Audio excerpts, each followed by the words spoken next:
കോഴിക്കോട് പേരാമ്പ്രയിൽ കുറുക്കന്റെ ആക്രമണം. പെൺകുട്ടിക്കും വയോധികനും കടിയേറ്റു. നിരവധി വളർത്തുമൃഗങ്ങൾക്കും കടിയേറ്റിട്ടുണ്ട്.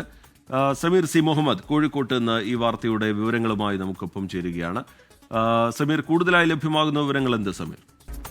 സംസ്ഥാനത്ത് തെരുവുനായ ശല്യം രൂക്ഷമാണ്. ഇതോടൊപ്പമാണ് ഇപ്പോൾ കുറുക്കന്റെ ആക്രമണം കൂടി ഉണ്ടായിരിക്കുന്നത്. പേരാമ്പ്രയിലാണ് 2 പേർക്ക് കടിയേറ്റിരിക്കുന്നത്.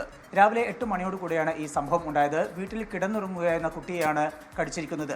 11 വയസ്സുകാരിയായിട്ടുള്ള കുട്ടിയുടെ കാലിലാണ് കടിച്ചിരിക്കുന്നത്.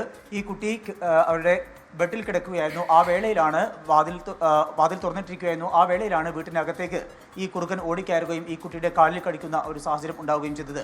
ഇതോടൊപ്പം തന്നെയാണ് ഇവരുടെ അയൽവാസിയായിട്ടുള്ള 80-കാരൻ രാജനും കടിയേറ്റിട്ടുണ്ട്. കാവുംപറമ്പിൽ രാജനാണ് കടിയേറ്റിരിക്കുന്നത്. ഇദ്ദേഹത്തിനും കാലിലാണ് പരിക്കേറ്റിരിക്കുന്നത്. പേരാമ്പ്ര താലൂക്ക് ആശുപത്രിയിലെ പ്രാഥമിക ചികിത്സയ്ക്ക് ശേഷം ഈ 2 പേരെയും കോഴിക്കോട് മെഡിക്കൽ കോളേജിൽ പ്രവേശിപ്പിച്ചിട്ടുണ്ട്.